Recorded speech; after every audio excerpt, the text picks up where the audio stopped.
Ayo, segera download Quran Tadabbur, tafsir dalam genggaman Anda.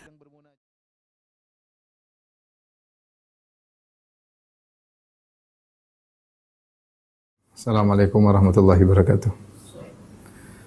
Alhamdulillahi ala ihsanihi wa syukru lahu ala taufiqihi wa amtinanihi wa asyhadu an la ilaha illallah wahdahu la syarika lahu ta'ziman li sya'nihi wa asyhadu anna Muhammadan abduhu wa rasuluhu da'ila ridwani. Allahumma salli alaihi wa ala alihi wa ashabihi wa ikhwani. Hadirin dan hadirat, para jamaah Majelis Ta'lim Qalbun Salim yang dirahmati Allah Subhanahu wa taala. Kita lanjutkan bahasan kita tentang pembahasan kitab bekal salat, dan kita pada bab kelima, yaitu bagian terakhir dari jilid pertama, ya, tentang salat-salat wajib, Setelah ini insyaallah pada pertemuan berikutnya kita akan bahas tentang salat-salat sunnah, ya, yang itu juga membutuhkan bahasan yang panjang lebar. Tapi secara umum saya akan kasih gambaran, saya ingin menyampaikan secara sederhana, ya, tentu permasalahan khilaf sangat panjang, tapi saya akan menyampaikan permasalahan secara sederhana agar ada gambaran bagi ikhwan dan akhwat sekalian. Nanti kalau ingin memperdalam silakan baca langsung di buku bekal salat, ya. Adapun salat-salat wajib,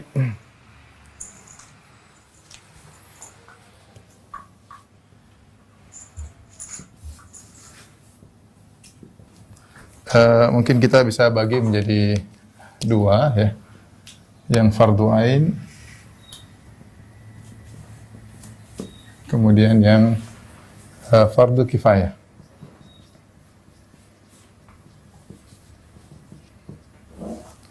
Fardu ain diantaranya, ya, adalah salat 5 waktu,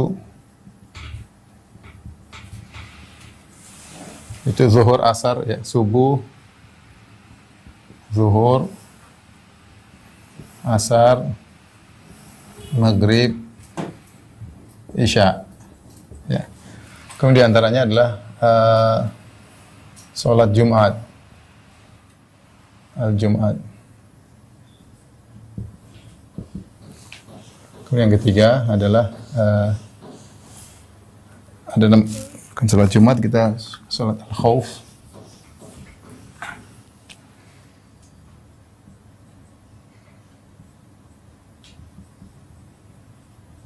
Kemudian salat al-Jum'ah.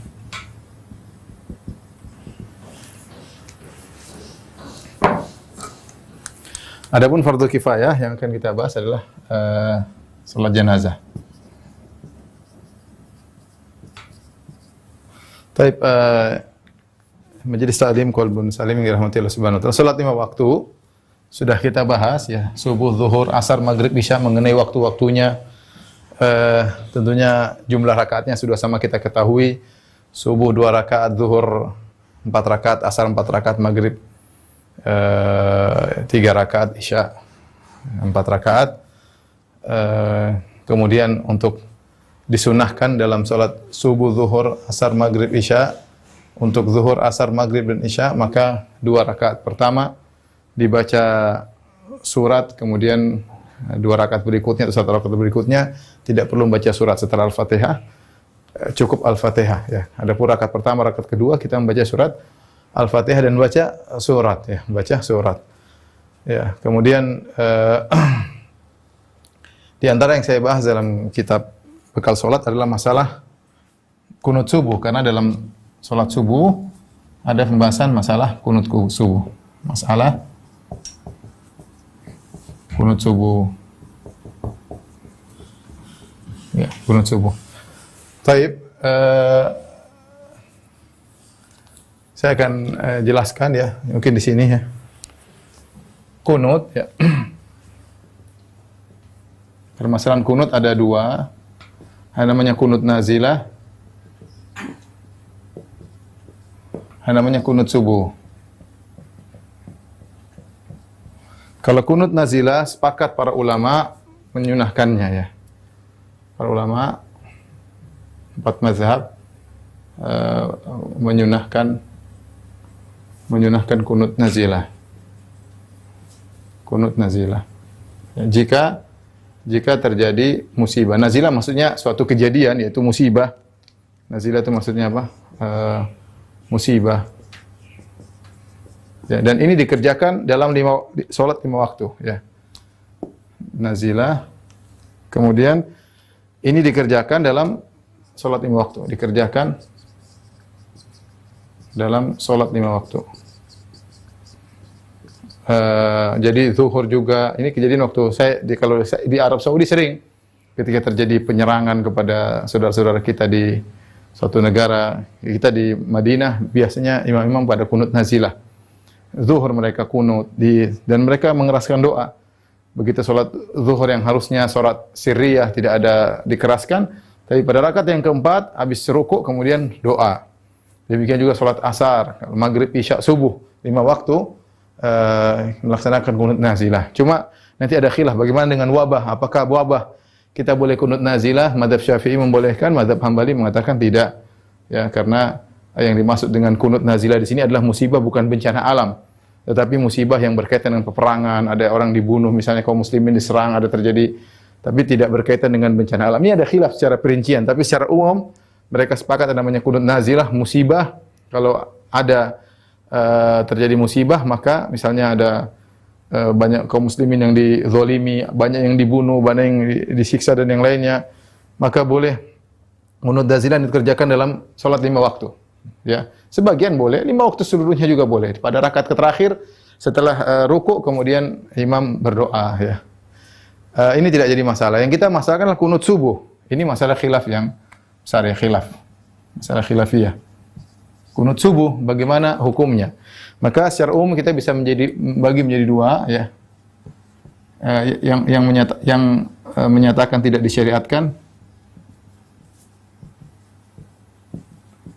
disyariatkan, kemudian yang menyatakan disyariatkan.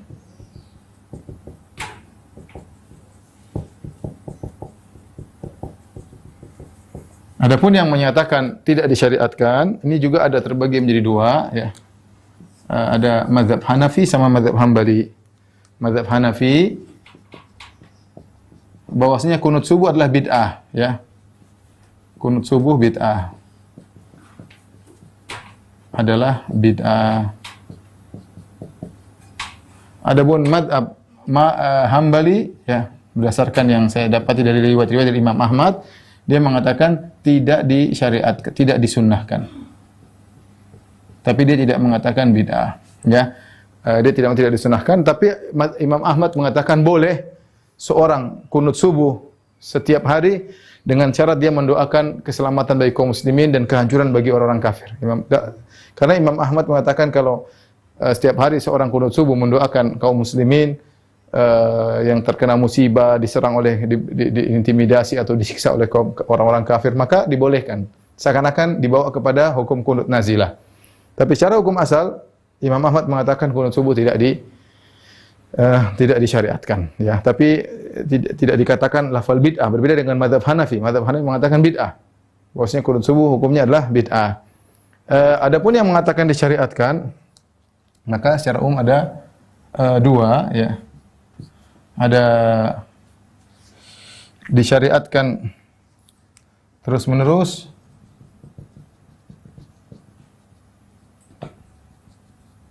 setiap hari. Setiap hari. Disyariatkan sesekali.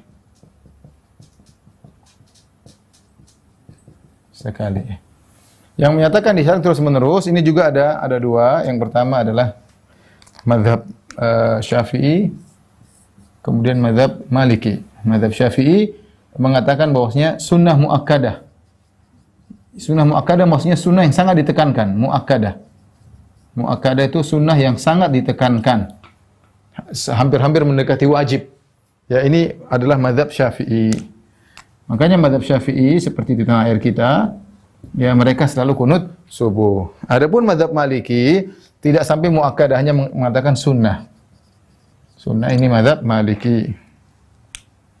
Mazhab Maliki. Nah, antara mazhab dan Syafi'i mazhab Maliki ada perbedaan dalam praktek.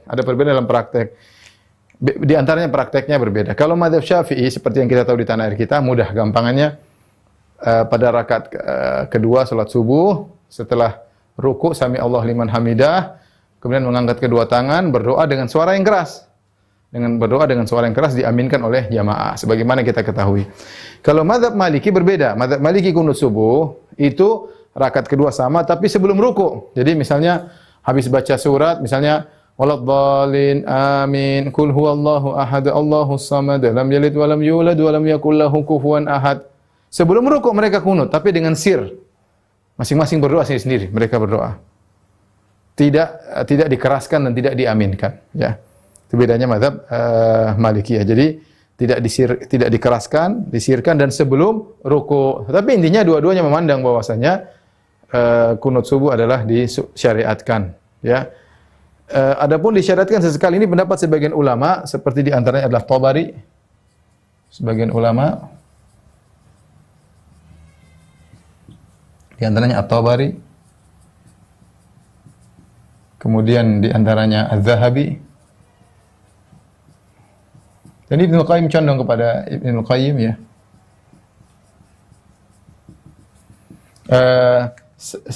Selain Maliki ini juga mazhab Zahiri. Mazhab Zahiri juga memandang hukumnya adalah sunnah Zahiriyah. Ini kira-kira berkaitan dengan masalah kunut sehingga kita ada gambaran bahwasanya kunut subuh itu masalah khilafiyah. Masalahnya kembali kepada hadis bahwasanya la yazalu Rasulullah sallam yaqnutu fil fajr hatta faraqad dunya atau hatta mata. Rasulullah sallam senantiasa salat kunut subuh, ya, kunut subuh sampai beliau meninggal dunia. Terus tidak pernah meninggalkan kunut subuh. Hadis itu, ini hadis utama. Ada hadis-hadis lain tapi saya hanya kasih isyarat bahwasanya yang mengatakan kunut subuh disyariatkan mereka berdalil dengan beberapa hadis. Ada hadis Anas dalam Sahih Bukhari tapi tidak sharih, tidak tegas, tapi hadis yang tegas adalah hadis yang tadi saya sebutkan, hadis Anas bin Malik radhiyallahu taala anhu, di mana Rasulullah sallallahu alaihi wasallam senantiasa salat subuh, ya, la yazal ma zala Rasulullah sallam yaqnutu fil fajri hatta faraqad dunya, hatta faraqad dunya. Rasulullah sallallahu senantiasa salat subuh sampai meninggal dunia. Nah, hadis ini diperselisihkan oleh para ulama tentang kesahihannya. Karena dalam sanadnya ada perawi bernama Isa bin Abi Isa, Isa bin Mahan, ya.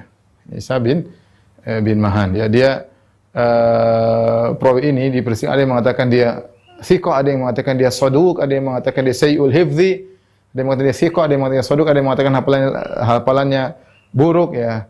Yahimu katsiran, sering salah, sehingga para ulama berselisih tentang perawi ini. Bagaimana kredibilitasnya, apakah perawitannya bisa mencapai derajat hasan ataukah riwayatnya dhaif. Maka khilaf di kalangan para ulama, para ahli jarh wa ta'dil berselisih tentang kredibilitas status perawi ini, ya, Isa bin Mahan, ya. Abu Ja'far Ar-Razi, namanya Abu Ja'far Ar-Razi, Isa bin Mahan. Nah, dia ini berselisih oleh para ulama tentang kredibilitasnya. Dari perselisihan ini timbul apakah hadisnya sahih atau hasan ataukah dhaif. Dhaif, ya. Saya sebutkan dalam buku bekal salat tentang daftar perkataan para ahli jarh wa ta'dil, penilaian para ulama hadis tentang rawi ini. Intinya, sebagian ulama mendhaifkan hadis ini, sebagian ulama menghasankan hadis ini atau mensahihkan hadis ini.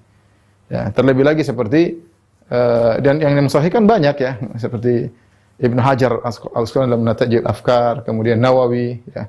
Kemudian juga di antaranya misalnya Abdurrahman bin Yahya Al-Muallimi, seorang ahli hadis dari Yaman, dia menyebutkan bahwasanya hadisnya saling menguatkan. Ada datang dalam jalur-jalur yang lain yang menguatkan hadis ini menjadi hadis yang kuat, ya. Menjadi hadis yang kuat. Wallahu a'lam bishawab, ya. Kalau saya boleh katakan bahwasanya ini masalah khilafiyah, kita tidak perlu kencing-kencengan dalam masalah ini. Menurut saya kalau kencing-kencing dalam masalah ini adalah perbuatan yang konyol, ya. Seorang boleh menyampaikan hak seseorang. Saya boleh menyampaikan, menurut saya misalnya saya bilang ini hukumnya bid'ah. Saya punya salaf. Kalau saya bilang bid'ah, saya punya salaf. Imam Abu Hanifah mengatakan bid'ah. Dan muridnya mengatakan bid'ah. Tapi kalau ada yang mengatakan sunnah, ada juga salafnya, ada Imam Syafi'i, ada Imam Malik, dan mereka bukan orang-orang yang tidak tahu hadis, mereka pakar hadis seluruhnya, ya. Dan juga ada At-Tabari, Zahabi, ya, disyariatkan sesekali Ibnu Qayyim, ya. Kalau saya lebih cenderung pada pendapat ini, ya. Pendapat yang terakhir, yaitu sesekali disyariatkan tidak jadi masalah, sesekali, bukan suatu yang sunnah muakkadah tiap hari. Karena seandainya kalau itu sunnah muakkadah tiap hari, Rasulullah SAW selalu melakukan kunut subuh setiap hari, tentunya akan suatu riwayat yang mutawatir. Para sahabat akan menukil dengan banyak dan tidak perlu ada khilaf karena tiap hari Nabi lakukan. Ya, tentu yang meriwayatkan akan banyak, tetapi karena ketika ada khilaf, ada yang mengatakan sunnah, ada yang mengatakan tidak, ada sebagian hadis akan mendukung, ada sebagian hadis akan menolak, ya, maka kita mengambil jalan tengah, dan ini pendapat sebagian ulama bahwasanya kunut subuh sesekali tidak jadi masalah, ya. Tapi intinya yang saya ingatkan, tidak perlu kita berdebat dalam masalah ini. Tapi permasalahan berikutnya, ini masalah kunut, ya. Kunut. Baik. Permasalahan berikutnya, jika tidak memandang kunut adalah wajib, jika memandang kunut subuh tidak wajib, dan ini sebagaimana banyak kawan-kawan kita, ya, dari kawan-kawan sunnah, rata-rata ahlu sunnah, rata-rata mereka berpendapat dengan mazhab Hanafi yang mengatakan bid'ah, ya kita. Ya, saya ingin menyampaikan ini juga, kalau ada yang mengatakan bid'ah tidak jadi masalah, ini masalah khilafiyah. Karena ada sebagian orang yang mengatakan kamu jangan membid'ah-bid'ahkan, kamu jangan ngawur. Kita bilang tidak, yang mengatakan bid'ah juga mereka punya dalil. Bahkan mereka punya salaf juga, yaitu mazhab Hanafi. Tetapi yang paling penting adalah kita berlapang dada, karena ini masalah khilafiyah. Nah, bagi yang mengatakan kunut subuh tidak wajib atau mengatakan kunut subuh bid'ah, dia berpendapat dengan mazhab Hanafi. Lantas bagaimana jika bermakmum kepada imam yang kunut? Ini juga permasalahan sering ditanyakan. Masalah ini masalah khilaf juga, ya, masalah khilaf, ya. Ada yang mengatakan disunahkan untuk ikut, ada yang mengatakan tidak disunahkan. Murid-murid mazhab Abu Hanifah saja yang mengatakan bid'ah pun dua pendapat. Ada yang mengatakan disunahkan untuk ikut dan ada yang mengatakan tidak disunahkan untuk ikut. Dua-duanya silahkan. Kalau ada teman kita ternyata imam kunut subuh dia tidak ikut kunut subuh, ya kita bilang silahkan, ini ada pendapat. Tapi saya lebih condong bahwasanya disunahkan. Dan itu fatwa dari Imam Ahmad bin Hanbal yang mengatakan kalau seorang sholat di belakang imam yang kunut subuh, hendaknya dia kunut subuh. Padahal Imam Ahmad mengatakan tidak disyariatkan. Ya. Dan itu fatwa Ibnu Taimiyah rahimahullah taala. Ibnu Taimiyah juga mengatakan kunut subuh tidak disyariatkan. Dan dia mengatakan kalau seorang berada salat di belakang imam yang kunut, maka dia ikut kunut. Dan ini juga fatwa Syekh Utsaimin rahimahullah taala. Mengatakan bahwasanya jika Anda tidak kunut lantas Anda salat di belakang orang yang kunut subuh, maka Anda ikut kunut subuh. Kenapa ikhwan dirahmati Allah Subhanahu wa taala? Karena ini masalah khilafiyah. Bukan mengikuti imam pada perkara yang disepakati. Contoh imamnya salat zuhur 5 rakaat, ya jangan ikut rakaat kelima, enggak boleh karena sepakat namanya salat zuhur cuma 4 rakaat. Tetapi ini masalah kunut subuh yang masalah khilafiyah, maka Nabi mengatakan inna maju'ilal imamu liutamma bih. Sungguhnya imam dijadikan untuk diikuti. Termasuk di antaranya perkara-perkara ijtihadiyah, maka kita ngikutin imam. Dan itulah fatwa Imam Ahmad bin Hanbal rahimahullahu taala, Imam Ibnu Taimiyah rahimahullahu taala dan Syekh Utsaimin rahimahullahu taala. Karena perkaranya bukan perkara yang sepele, ya. Saya bahas panjang lebar di dalam buku bekal salat bahwasanya dua-dua punya dalil yang sangat kuat. Dua-dua punya dalil yang sangat kuat. Saya sendiri merajihkan bahwasanya kunut subuh disyariatkan sesekali, tidak terus-terusan. Wallahu a'lam bishawab. Taib, kita lanjutkan. Berikutnya yang fardhu ain adalah masalah salat khauf. Salat khauf. Salat khauf ini bukan salat baru, ya, ingat. Bukan salat baru atau salat tersendiri. Tetapi dia salat 5 waktu,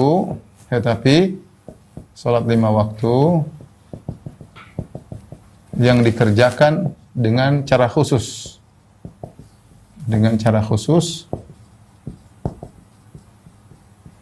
Karena ada rasa takut, ada musuh.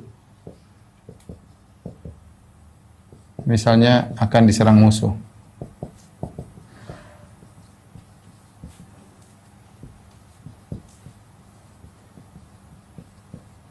Jadi saya ingatkan salat khauf ini bukan salat bukan sholat baru atau bukan sholat tersendiri, tapi dia sholat 5 waktu yang dikerjakan dengan cara khusus karena ada rasa takut, misalnya akan diserang oleh musuh. Dan diriwayatkan kalau tidak salah saya tulis dalam atau di dalam buku bekal sholat ada sekitar 8 tata cara sholat. Nanti disebutkan ada berapa? Coba kita bacakan ya.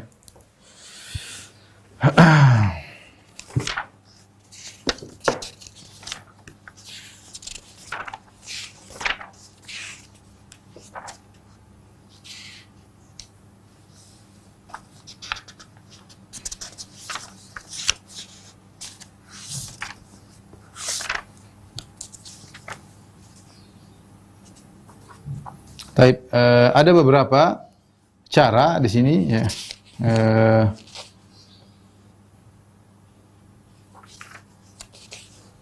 Cara pertama, cara kedua silakan lihat dari halaman 585 ya. 585 ya. Ada 6 cara ya melaksanakan tata cara salat khauf. Adapun disyariatkan salat khauf berdasarkan dalam surat An-Nisa ayat 102. Lihat halaman 581. Allah Subhanahu wa taala berfirman, "Wa idza kunta fihim fa aqamta lahumus shalat, faltakum ta'ifatun minhum ma'ak." Jika kamu berada di tengah-tengah mereka, yaitu sahabat-sahabat, lalu kamu hendak mendirikan salat bersama-sama mereka, maka hendaknya segolongan dari mereka beri salat bersertamu. Di antara tata cara salat khauf ketika musuh datang ya. Dan ini pertama kali terjadi di dalam perjanjian Hudaybiyah ya. Ketika Rasulullah sallallahu alaihi wasallam pergi hendak umrah ke kota Mekah, tahu-tahu dihadang oleh orang-orang Quraisy, di antaranya dihadang oleh Khalid bin Walid. Ini sudah saya jelaskan dalam kisah perjanjian Hudaybiyah, ada bahas tentang sirah nabawiyah. Khalid bin Walid melihat Nabi salat zuhur. Nabi salat zuhur masih salat biasa, salat seperti kita biasa, berjamaah, rukuk bareng-bareng, sujud bareng-bareng. Kemudian sampai selesai. Akhirnya Khalid bin Walid mengatakan, atau orang-orang musyrikin ketika itu Khalid bin Walid masih musyrik, dia berkata kepada kawan-kawannya, ini adalah kaum Muhammad dan teman-temannya ini lebih mencintai salat daripada apapun, daripada dunianya, daripada keluarganya, daripada diri mereka. Mereka sangat cinta kepada salat. Kita tunggu mereka salat asar, kita serang. Maksudnya Khalid bin Walid menunggu Rasulullah SAW, para sahabat ketika sujud bareng-bareng mereka akan serang. Ternyata ketika salat asar Allah menurunkan ayat tentang tata cara salat khauf. Ternyata kalau bahasa kita Khalid bin Walid kecele ya. Kecele, dia menyangka Rasul akan salat seperti cara biasa sehingga dia bisa serang. Ternyata Rasulullah SAW rubah cara salatnya. Di antara tata cara salat, 6 tata cara tersebut di antaranya yaitu para sahabat dibagi menjadi 2 barisan. Jadi 2 barisan. Rasulullah di depan imam.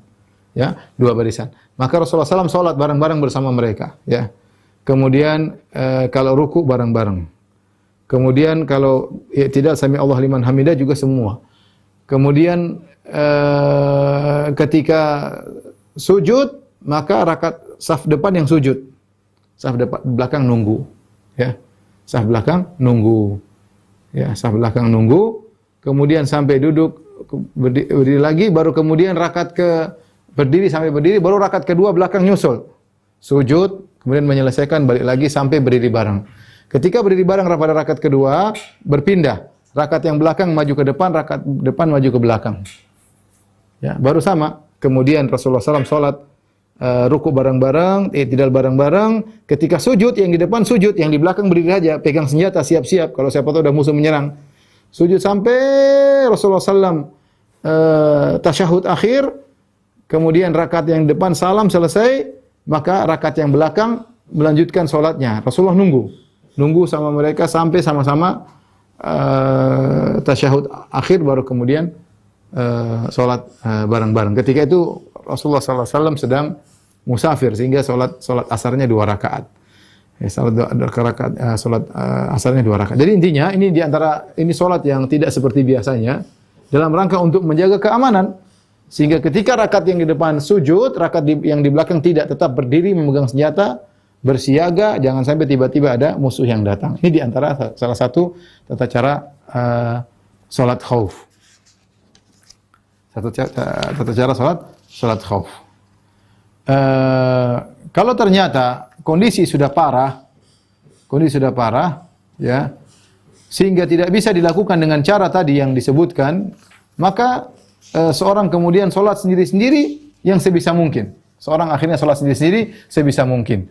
Apakah dengan hanya memberi isyarat sambil berjalan, sambil berlari? Fa in khiftum farijalan aw rukbana. Kata Allah Subhanahu wa taala, jika kalian dalam kondisi ketakutan, maka salatlah dalam kondisi berjalan kaki atau naik kendaraan, ya. Dan ini boleh. Ya, kalau tidak mungkin kita mau salat sementara sudah datang senjata, sudah datang bom, terpencar. Ketika terpencar, salat sendiri-sendiri. Sambil berjalan, semuanya dengan isyarat. Tetap salat. Subhanallah, agungnya salat. Agungnya salat, ya. Sampai dalam satu kisah tatkala seorang sahabat ingin bunuh seorang kafir, maka sahabat tersebut berjalan menuju dia sambil salat asar, gitu salat asar. Dia salat asar sambil berjalan dengan pelan-pelan, semuanya dengan isyarat kepala sedikit, rukuknya sujud, jangan jalan pelan-pelan sampai kepada musuh baru kemudian dia lawan musuh tersebut. Tetapi dia salat sambil berjalan menuju ke arah musuh, dan ini diperbolehkan. Ini namanya salat khauf, Dan ini terkadang dialami oleh sebagian kaum muslimin, ya, ketika mereka dalam kondisi perang, misalnya seorang sedang naik pesawat tempur dan dia harus konsentrasi dalam permusuh, dia tidak mungkin kemudian melaksanakan salat sebagaimana yang semestinya, maka dia salatnya tinggal sambil isyarat, sambil konsentrasi melawan musuh. Misalnya, ini disebut dengan salat khauf. Dan saya katakan tadi ada sekitar 6 cara, ya, ada 6 cara yang Rasulullah SAW ajarkan, dengan cara apapun boleh dikerjakan, Taib. Ikhwan dan akhwat, jamaah majelis taklim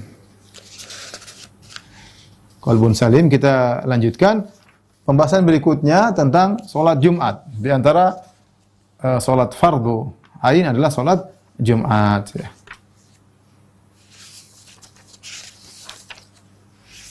Silakan dibuka pada halaman 554. Salat Jumat disyariatkan berdasarkan firman Allah Subhanahu wa taala dalam surat Al-Jumu'ah ayat 9. Ya ayyuhalladzina amanu idza nudiya lis-salati min yaumil jumu'ati fas'au ila dzikrillahi wa dzarul bai'. Wahai orang yang beriman, jika telah diserukan, dikumandangkan azan untuk salat Jumat pada hari Jumat, maka fas'au, maka bersegeralah kalian, ya. Bersegeralah kalian ila dzikrillah, untuk mengingat Allah. Zikrullah di sini banyak menafsirkan dengan khutbah. Itu segeralah mendengarkan khutbah Jumat. Wa dzarul bai', dan tinggalkanlah jual beli.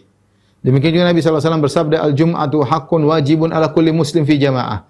Jumat itu hak yang wajib bagi setiap muslim untuk dalam salat berjamaah. Illa arba'atan, kecuali tidak wajib bagi 4 orang. Abdun mamlukun, hamba sahaya. Aw imra'atun, pada wanita tidak wajib. Aw sabiyun, pada anak kecil tidak wajib. Aw maridun, atau orang yang sedang sakit. Bahkan seorang yang tidak salat Jumat, ya, maka akan diancam oleh Allah Subhanahu wa taala, akan dicatat sebagai orang-orang yang lalai. Kata Nabi sallallahu alaihi wasallam, la yantahiyanna aqwamun an wad'ihimul jumu'at. Hendaknya kaum-kaum tersebut berhenti dari sikap mereka meninggalkan salat Jumat.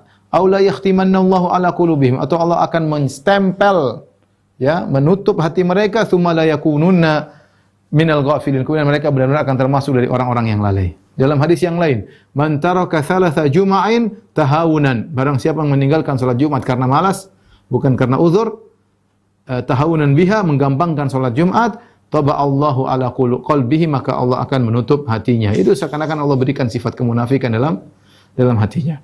Jadi kita tahu salat Jumat adalah hari raya, hari Jumat adalah hari raya pekanan bagi kaum muslimin. Disyariatkan salat Jumat, kita bisa berkumpul. Dan subhanallah, kalau saya pernah di Arab Saudi, saya pernah pergi ke daerah-daerah kampung. Waktu itu saya pergi ke kampung namanya Kampung Yutama, sekitar 80 km dari kota Madinah. Ya, masih tidak seperti kota Madinah yang ramai, kemudian dengan hotel-hotelnya, dengan visitor-visitornya, yang para penziarah yang datang kepada Masjid Nabawi, orang-orang jamaah umrah, jamaah haji, bangun-bangun mewah. Tapi kalau kita pergi ke arah Mekah, ada satu namanya daerah Yutama, 80 km. Saya pernah ke sana. Saya menemani seseorang, dia ingin khutbah Jumat di sana, dan saya ada pertemuan dengan, ada kajian buat TKW waktu itu. Saya ikut sholat Jumat di situ. Di situ masih kampung, semi badui. Subhanallah, benar-benar ya, hari Jumat itu benar-benar seperti Lebaran, ya. Orang-orang ramai datang dari tempat jauh, kumpul di situ. Karena masjidnya juga cuma satu, karena yang khutbah tidak banyak mereka. Karena yang lain mungkin agak lebih jauh lagi tempat tinggalnya, badui pada datang kumpul, kemudian sholat Jumat ramai banget. Kemudian orang jualan di sana sini, kemudian ramai begitu, selesai ramai banget, ya. Sampai ketika yang di antara hal yang saya menakjub ketika itu, kalau khatibnya berkhutbah, Yang di bawah komentar, subhanallah, masya Allah. Jadi banyak yang komentar-komentar, padahal mungkin mereka nggak ngerti, seharusnya tidak perlu ya. Tapi benar-benar suasana seperti Lebaran ya, ketika itu ya. Tapi kalau kita di tanah air ya, seperti hari biasa. Sama kalau kita sholat Jumat di Masjid Nabawi juga seperti Lebaran, ramai banget. Dan ini disunahkan atau disyariatkan sholat Jumat per pekan seperti hari Lebaran pekanan. Kita kumpul bertemu dengan kaum muslimin, saling menyapa di antara kaum muslimin, saling mencintai di antara kaum muslimin. Dan kita tahu sholat Jumat disyariatkan dan dia adalah sholat tersendiri. Dia mirip dengan sholat zuhur tapi berbeda dengan sholat zuhur ya. Mirip dengan sholat zuhur. Sholat Jumat wajib bagi lelaki mukallaf, tidak ada uzur ya. Kemudian dia bermukim suatu tempat, dia bermukim, itu yang wajib ya. Musafir tidak wajib salat Jumat. Siapa yang tidak wajib salat Jumat? Perhatikan, musafir tidak wajib salat Jumat. Kita bersafar misalnya. Ya, bersafar kemudian ada Jumatan, tidak wajib. Tapi kalau dia salat Jumat sah. Kalau dia salat Jumat sah. Kalau dia tidak salat Jumat dia ganti dengan salat duhur. Tetapi dia tidak wajib. Kenapa? Status dia adalah musafir, tidak wajib untuk salat Jumat. Dan ini adalah perkataan Ibnul Munzir bahwasanya ijma ulama bahwasanya musafir tidak wajib salat Jumat ya. Oleh karena antum misalnya bersafar ke suatu daerah, ada keperluan ke Bandung atau misalnya saya lagi di Jogja, lagi ke Jogja. Kemudian ada kesibukan, ada kumandang salat Jumat, tidak wajib salat Jumat. Kalau ingin salat silakan, tapi tidak dikatakan wajib. Kalau tidak salat Jumat maka ada keperluan, kita buru-buru, kita mau jamaah salat silakan, salat duhur asar enggak ada masalah. Kemudian yang kedua, yang tidak wajib sholat Jumat adalah wanita. Wanita juga tidak sholat Jumat. Tadi telah disebutkan Jumat itu wajib ya kecuali kepada 4 orang. Abdun mamlukun yaitu hamba sahaya, kemudian awimro'atun wanita, au sabiyun anak masih kecil, au maridun atau orang sakit. Ya, maka para ulama sepakat ijma bahwasanya wanita tidak wajib untuk sholat Jumat. Wanita tidak wajib untuk berkumpul di itu perkumpulan para lelaki. Ya, maka wanita tidak wajib sholat Jumat. Tetapi kalau dia sholat Jumat, maka hukumnya sah. Tidak perlu dia sholat duhur lagi. Kalau dia sholat Jumat, maka hukumnya sah dan tidak perlu dia sholat zuhur lagi. Ya. Kemudian juga yang tidak wajib sholat Jumat adalah budak, hamba cahaya. Hamba saya di zaman sekarang sudah enggak ada. Kenapa tidak wajib sholat Jumat? Karena dia sibuk untuk berkhidmah melayani tuannya. Di antaranya yang tidak wajib sholat Jumat anak kecil, belum balik. Ya, belum balik atau tidak orang gila ya, itu tidak wajib sholat tidak wajib apalagi sholat Jumat. Demikian juga orang yang sakit tidak wajib untuk sholat Jumat. Taib, kemudian perlu dibahas juga tentang syarat-syarat sholat Jumat. Syarat-syarat sholat Jumat, syarat khusus sholat Jumat apa? Syarat khusus sholat Jumat pertama adalah waktunya adalah ketika sholat zuhur. Kemudian syarat kedua dalam kondisi berjamaah ya. Kemudian ketiga tidak mengerjakan sholat Jumat dalam sebuah kota lebih dari satu masjid kecuali ada kebutuhan. Masjidnya kecil sehingga butuh beberapa masjid ya. Adapun kalau ada masjid besar maka semua orang kumpul di situ sebisa mungkin. Kemudian yang berikutnya dimulai dengan 2 khutbah ya, karena Allah mengatakan fas'au ila dzikrillah, bersegeralah kalian menuju zikrullah. Zikrullah di sini banyak menafsirkan adalah dengan khutbah, dengan khutbah. Saya bisa sebutkan syarat khusus salat Jumat.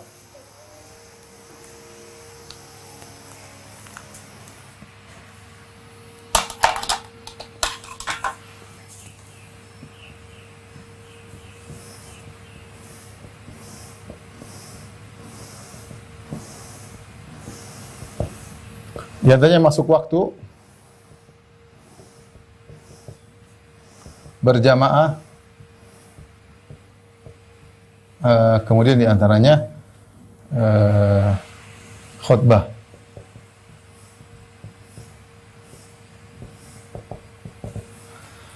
Adapun masuk waktu, maka di sini ada khilaf. Dua pendapat di kalangan ulama. Ada yang mengatakan boleh sejak waktu duha.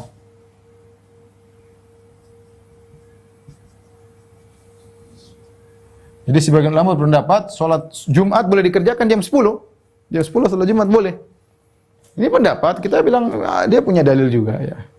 Dan ini mungkin sangat penting, mungkin seperti orang-orang di luar negeri yang ditinggal di negara-negara kafir. Mereka mungkin kalau bikin Jumatan pas waktu zuhur mungkin repot. Mereka bisa majukan jam 8, jam 7 boleh sholat Jumat. Tapi ini pendapat sebagian ulama. Jumhur ulama mayoritas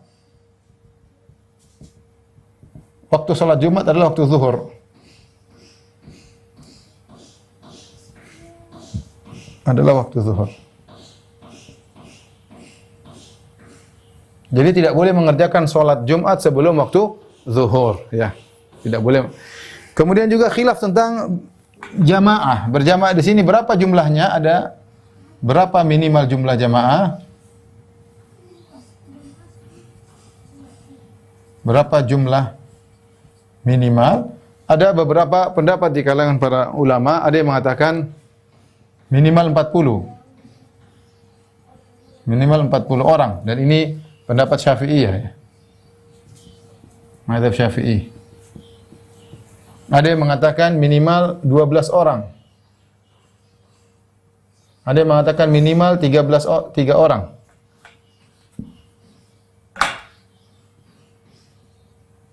Ada yang mengatakan minimal 2 orang. Ini semua ada pendapat. Wallahu a'lam bishawab. Saya lebih condong pada pendapat 3 orang. Ya, ada yang mengatakan 4 orang. Saya lupa. Ada juga yang mengatakan 4 orang. 4 orang. Ya. Masing-masing punya dalil ya. Adapun dalil yang mengatakan minimal 40 orang, mereka berdalil karena ketika As'ad bin Zurarah melaksanakan, dia cerita bagaimana sholat Jumat di Madinah. Waktu itu ditanya, berapa kalian kumpul orang? 40 orang. Kami sholat Jumat di Madinah di awal-awal sholat Jumat di kota Madinah, kami cuma 40 orang. Sehingga dipahami mereka 40 berarti itu batas minimal ya. Bahwasanya sholat Jumat harus 40 orang. Tapi dibantah oleh para ulama. Itu kebetulan saja. Tidak ada As'ad bin Zurarah mengatakan bahwasanya tidak boleh kurang dari 40. Dia cuma ditanya, kami dulu sholat Jumat dan jumlah kami ketika 40 orang. Bukan berarti itu kebetulan 40 orang, bukan berarti dia jumlah minimal. Kemudian dia mengatakan 12 orang, ya. Wa idza ra'au tijaratan aw lahwan faddu ilaiha wa tarakuka qa'ima. Berdasarkan firman Allah, ketika orang-orang sedang sholat Jumat, tiba-tiba mereka mendengar ada pedagang yang datang, mereka meninggalkan Nabi ketika Nabi sedang berkhutbah Jumat. Tinggal 12 orang yang masih menetap bersama Nabi. Kata mereka berarti minimal 12 orang. Hadisnya demikian, tapi kita bilang itu pun hanya sekedar kebetulan. Ya. Kalau kebetulan yang tinggal cuma 3 orang, ya tetap saja mungkin sah. Kalau kemudian tinggal 4 orang, mungkin sah. Adapun mereka pergi semua jamaah meninggalkan Nabi, tinggal 12 orang, itu kebetulan. Tidak menunjukkan bahwasanya kurang daripada itu tidak sah salat Jumat.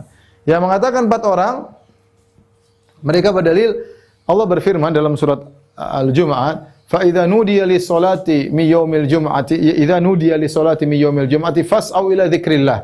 Wahai orang-orang yang beriman, jika diserukan kumandang untuk salat Jumat, fas'au ila dzikrillah, maka bersegeralah kalian menuju khutbah Jumat. Kata mereka, azan 1 orang, yang berkhutbah 1 orang, yang berjalan menuju jamak minimal 2 orang.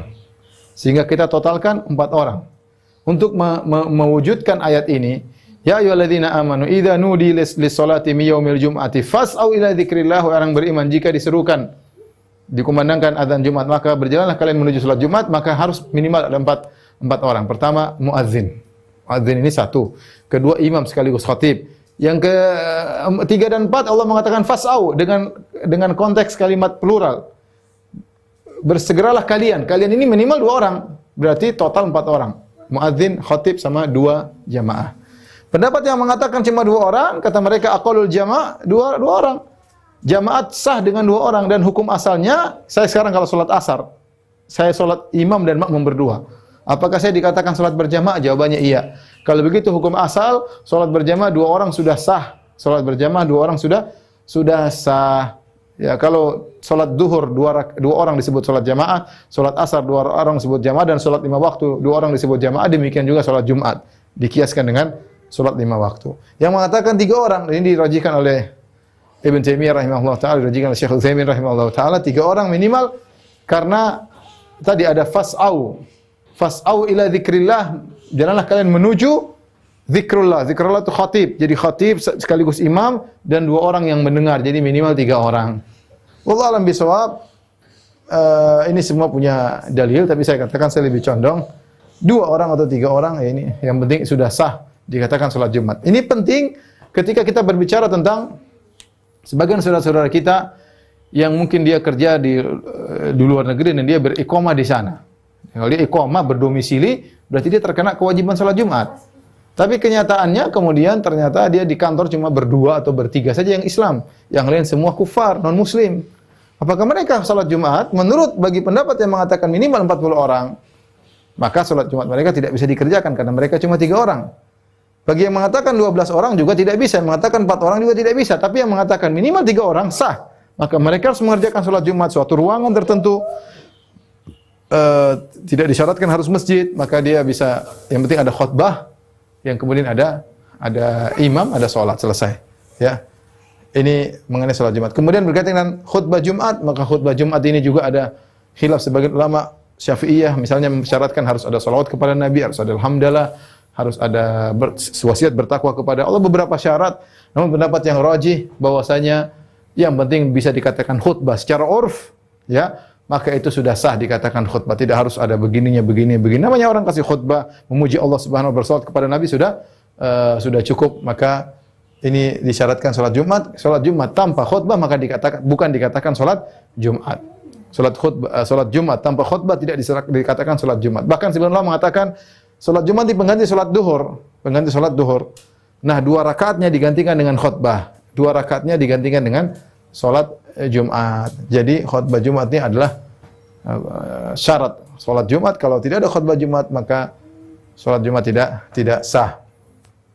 Baik. Beberapa permasalahan berkaitan dengan masalah khutbah Jumat.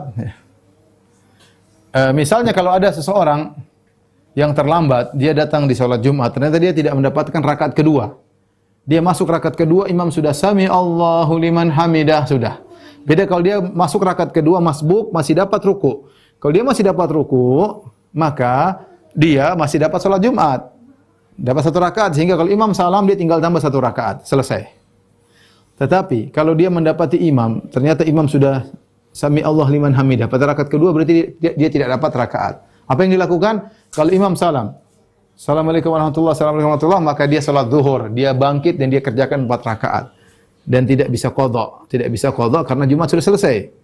Jumat sudah selesai. Ini di antara yang mungkin diperhatikan. Kemudian di antara sunnah-sunnah salat Jumat, di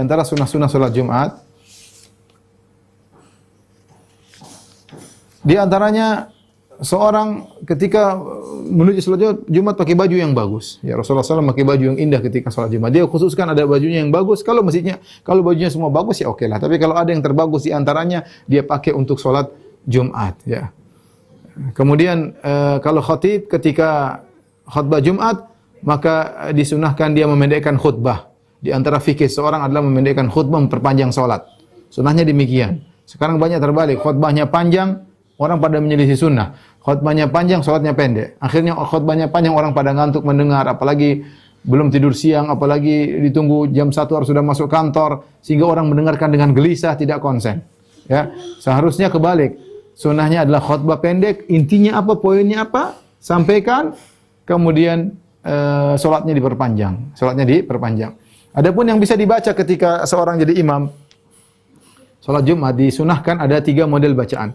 Pertama, rakaat pertama surat Sabbihisma rabbikal a'la, rakaat kedua surat Hal ataka hadisul ghasyiyah, itu surat Al-A'la sama surat Al-Ghasyiyah, rakaat pertama, rakaat kedua. Ini model pertama.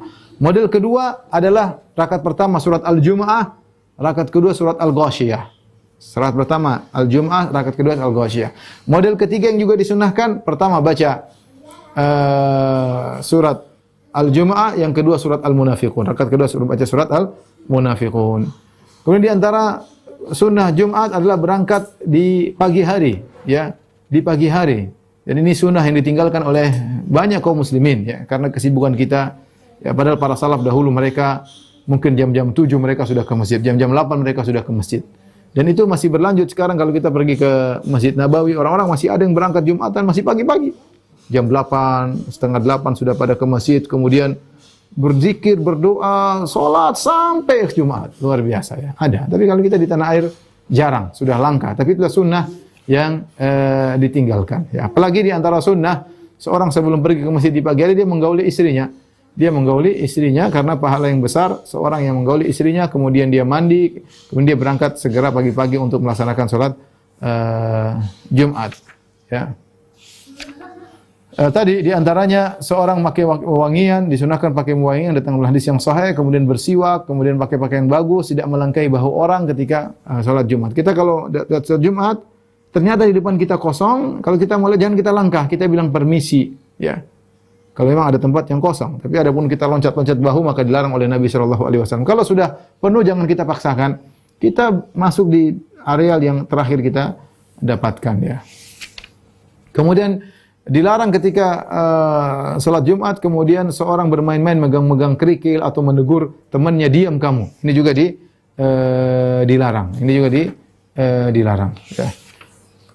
Baik, permasalahan berkaitan dengan salat Jumat ya adalah apakah salat Jumat bisa diqadha dengan salat Asar? Ini permasalahan yang khilafnya kuat.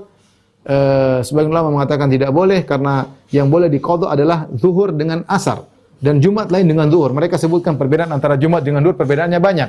Di antara zuhur 4 rakaat, Jumat 2 rakaat. Di antaranya zuhur salatnya dengan sir, tidak ada suara, Jumat dengan bersuara. Di antaranya salat zuhur tidak pakai khutbah, Jumat pakai khutbah. Dan banyak perbedaan antara Jumat dengan zuhur. Sehingga ketika Jumat berbeda dengan zuhur, maka Jumat tidak bisa dikiaskan dengan salat zuhur. Oleh karenanya, kalau seorang di hari Jumat, dia tidak boleh menjamak takdim antara salat Jumat dengan salat Asar. Ini pendapat. Ya. Adapun sebagian ulama seperti sebagian mazhab Syafi'iyah mengatakan tidak mengapa kita menjamak Jumat dengan Asar. Ya. Dan saya lebih condong pada pendapat ini. Kenapa? Karena asalnya adalah Rasulullah memberikan rukhsah, keringanan, ya, untuk menggabungkan dua waktu salat satu dengan yang lainnya. Dan Jumat dikiaskan dengan salat zuhur. Jumat dikiaskan dengan salat zuhur. Sebagai buktinya, kalau seorang terlambat salat Jumat, maka dia salat zuhur. Ya. Ketika orang tidak salat Jumat, dia gantikan dengan salat zuhur, berarti kekuatan kesamaan antara Jumat dengan zuhur ada persamaannya, terutama dari sisi dalam mengambil keringanan, sama-sama untuk dijamak. Dan saya lebih condong pendapat ini, ada pembahasan saya jelaskan panjang lebar dalam buku bekal salat, tapi saya berpendapat jika seorang salat Jumat, kemudian dia ingin safar atau dia ada keperluan, dia ingin safar, maka dia boleh jamak dengan salat Asar. Atau misalnya ada seorang dia bersafar, kemudian dia salat Jumat bersama jamaah, kemudian dia ingin jamak dengan salat Asar. Boleh karena dia musafir. Jadi dia salat Jumat 2 rakaat, kemudian dia salat Asar 2 rakaat. Ya. Boleh, dibolehkan karena dia musafir, dia berhak untuk menjamak. Di antaranya dia boleh menjamak salat zuhur dengan Asar, di antaranya dia boleh menjamak salat Jumat dengan Asar dengan mengkiaskan salat Jumat dengan salat zuhur. Wallahu a'lam bishawab. Ini masalah khilafiyah, kita berlapang dada mana pendapat yang lebih kuat.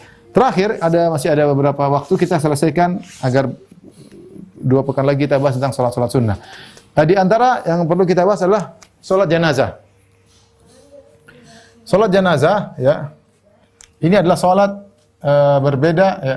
Dia fardu kifayah. Kenapa fardu kifayah? Kalau sudah sebagian orang melaksanakannya, maka tidak perlu melaksanakan lagi. Rasulullah SAW ketika ada seorang punya hutang, Rasulullah SAW mengatakan, "Shallu ala sahibikum." Salatin dia. Rasulullah tidak mau salat. Kenapa? Dia punya hutang. Kemudian sahabat mengatakan, "Ya Rasulullah, saya tanggung hutangnya." Maka Rasulullah SAW salatkan. Ini dalil bahwasanya meskipun Rasulullah SAW tidak mau salatin dia, tapi Rasulullah SAW suruh sahabat lain menyolatkan, menunjukkan bahwasanya salat jenazah itu fardu kifayah. Karena Rasulullah SAW tidak mau salat, Rasulullah SAW suruh orang lain untuk salat. Maka hukumnya fardu kifayah. Hukumnya fardu kifayah. Jika sebagian orang sudah salat, maka sudah sah.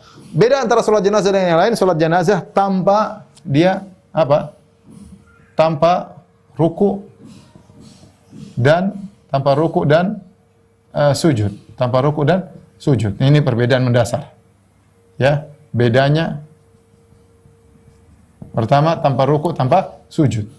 Yang kedua, pembacaan surat Al-Fatihah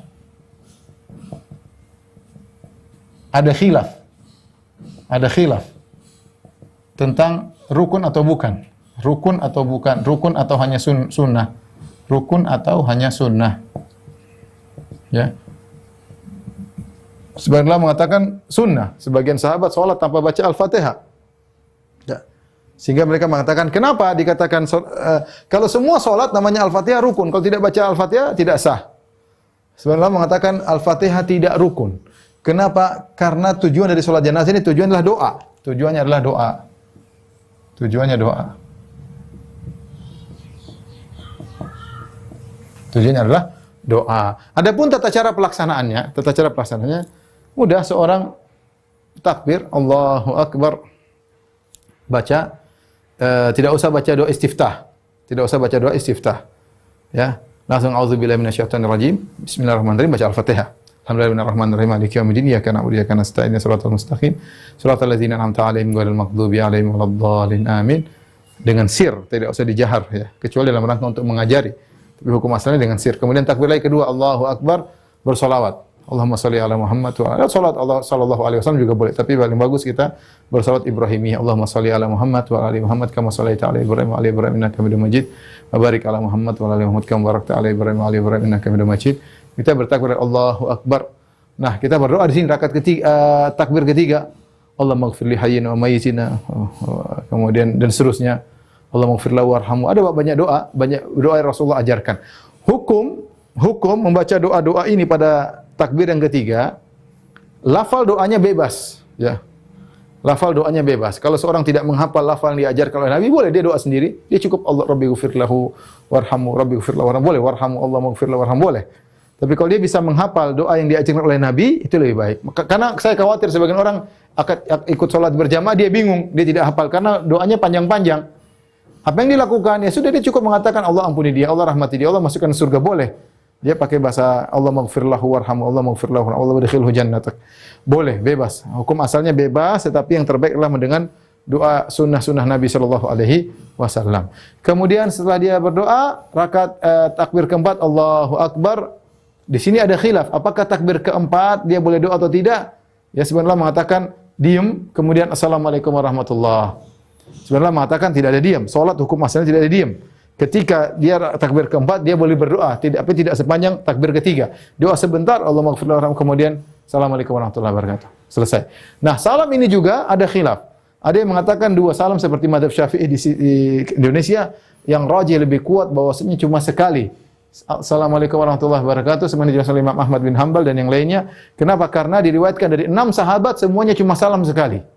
Assalamualaikum warahmatullahi. Tidak diselisih oleh Ibrahim, kecuali oleh Ibrahim An-Nakhai, dia salam 2 kali, dia tabi'in. Oleh karenanya dua-duanya boleh ya. Tapi kita bilang mana lebih afdal? Yang lebih afdal adalah salam sekali karena diriwayatkan dari 6 sahabat semuanya ketika salam dari salat jenazah cuma sekali. Assalamualaikum warahmatullahi. Ya, tidak perlu dua kali. Tapi kalau ada yang salam 2 kali, mazhab Syafi'i tidak jadi masalah, dikiaskan dengan salat-salat yang lain. Baik. Pertanyaan berikutnya, Ustaz, kalau saya masbuk, ketinggalan takbir, saya masuk takbir ketiga, Allahu Akbar, orang langsung doa. Apa yang saya lakukan? Maka ada 2 pendapat di kalangan para ulama. Ada yang mengatakan setiap takbir itu seperti rakaat. Jadi ketika Anda masuk takbir ketiga, ya Anda baca Al-Fatihah. Kemudian imam takbir keempat, Anda baca sholawat. Kemudian imam assalamualaikum, Anda takbir ketiga cepat-cepat, rabbighfirli warhamhu, Allahu Akbar, rabbighfir, karena jenazahnya mau diangkat. Jenazahnya mau diangkat. Ini pendapat yang mengatakan bahwasanya setiap takbir mewakili rakaat. Jadi kalau kita masuk rakaat ketiga, kita baca Al-Fatihah. Rakaat keempat kita bersolat kepada Nabi. Imam salam, kita takbir ketiga kita baca dengan cepat. Takbir keempat baca dengan cepat, baru kita assalamualaikum, assalamualaikum. Pendapat yang lain, pendapat lebih kuat, wallahu a'lam bishawab. Kalau kita masuk rakaat takbir ketiga langsung kita doain aja. Doain mayat. Kemudian takbir keempat kita doain lagi. Kemudian kalau imam salam, kita boleh salam. Kita cuma cukup 2 takbir. Kenapa? Karena ini adalah hukum asalnya doa. Tidak wajib kita tambah takbir ketiga, keempat. Ya sudah, kita dapat takbir 3, doain aja langsung. Karena salat jenazah hukumnya adalah, hukum asalnya adalah doa. Kalau kita mau tambah, ya kita berarti takbir ketiga Al-Fatihah, takbir keempat, salawat kepada Nabi, meskipun jamaah sudah buyar, meskipun jamaah mayat sudah diangkat. Kenapa? Karena kita sudah doain dia. Wallahu a'lam bishawab. Ini masalah khilaf tentang masalah salat jenazah ya. Ada permasalahan yang lain yang saya tulis juga, misalnya seorang lupa jumlah jamaahnya berapa, kemudian bagaimana kalau jamaahnya lupa ini laki-laki atau perempuan ya. Ini saya bahas, nanti bisa dibaca sendiri. Demikian juga bagaimana kalau imam di jenazahnya laki-laki atau perempuan, imam posisinya di mana? Ini apa namanya? Sudah saya bahas di bekal salat. Demikian juga datang dalam hadis Rasulullah SAW pernah bertakbir sampai 9 kali. Bertakbir sampai 9 kali ya. Jadi minimal 4 kali. Allahu Akbar, Al-Fatihah, Allahu Akbar, salawat, Allahu Akbar, doa, Allahu Akbar, 4 lagi doa, Assalamualaikum warahmatullahi wabarakatuh. Ini minimal. Tambah lagi 5, 6, 7, 8, 9 sampai berdoa terus boleh. Datang dalam riwayat sampai 9 takbir. 9 takbir. Ustaz, boleh enggak kita salat jenazah di kuburan? Hukum asal salat di kuburan haram. Ya, sebagian ulama mengatakan haram salat apapun termasuk salat jenazah, haram. Tapi yang benar untuk salat jenazah boleh salat di kuburan. Kenapa? Karena dalam salat jenazah tidak ada ruku, tidak ada sujud dan fungsinya mendoakan mayat. Berbeda dengan kalau kita salat seperti biasa ada ruku seakan-akan kita mengagumi si mayat. Kita apalagi sujud seakan-akan sujud kepada si mayat, maka tidak diperbolehkan. Lain halnya salat jenazah, kita boleh salat di kuburan. Oleh karena Nabi SAW ketika ada seorang wanita tukang bersih-bersih masjid meninggal dunia, Rasulullah SAW tidak dikabari. Kata Rasulullah, "Ala adzantumuni, kenapa kalian tidak kabarkan kepadaku?" Akhirnya Rasulullah SAW pergi ke kuburannya, Rasulullah SAW salat di situ. Salat di situ. Tidak mengapa misalnya seorang, saya katakan seorang dia di luar negeri, tahu-tahu orang tuanya meninggal dunia. Segera dikubur dan nunggu dia lama, 3 hari 4 hari baru datang. Ketika dia datang ke luar negeri, dia tinggal pergi ke kuburan bapaknya, kuburan ibunya, kemudian dia salat menghadap kiblat, dia salatin salat jenazah dan boleh. Contoh seperti sekarang, ada saudara-saudara kita yang dikuburkan dengan jenazah protokol jenazah COVID, sehingga tidak semua orang bisa menyolatkan. Hanya sholat cuma beberapa orang, kemudian dikuburkan selesai. Kita nanti kalau COVID sudah selesai, kita boleh datang ke kuburannya. Karena tidak sempat kita sholat jenazah, kita datang ke kuburannya, sholat jenazah. Allahu Akbar. Cuma teman-teman dekat kita ada yang tidak bisa kita sholatkan sekarang. Kita boleh datang ke kuburannya, kita sholatkan, tidak jadi masalah meskipun terlambat ada jeda waktu. Wallahu a'lam bishawab. Ini hal-hal yang singkat yang bisa saya sampaikan. Tentunya panjang lebarnya bisa antum baca sekalian dalam buku bekal salat. Insyaallah pada pertemuan berikutnya kita masuk pada salat-salat sunnah, yaitu jilid kedua dari buku bekal salat. Demikian kepada jamaat Majelis Ta'lim Qalbun Salim. Insyaallah kita bertemu 2 pekan lagi dengan izin Allah Subhanahu wa taala. Kurang lebih saya mohon maaf. Wabillahi taufiq wal hidayah. Assalamualaikum warahmatullahi wabarakatuh.